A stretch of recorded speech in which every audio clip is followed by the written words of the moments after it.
یہ میرے عقب میں جو آپ گھڑیال دیکھ رہے ہیں، اس سے یہ سمجھ لیجئے کہ صرف 2 مہینے ہی ہوئے ہیں اور یہ گھڑیال بند ہو چکی ہے۔ ہم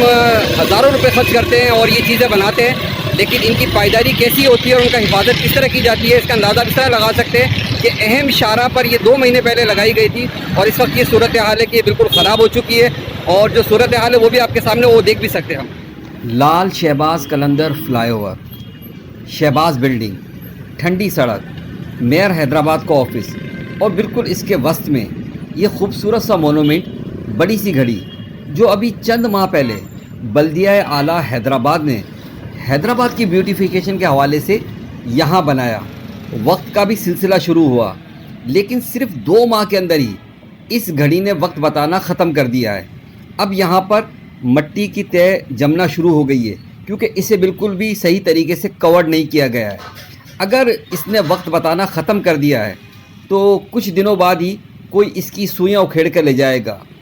کوئی یہاں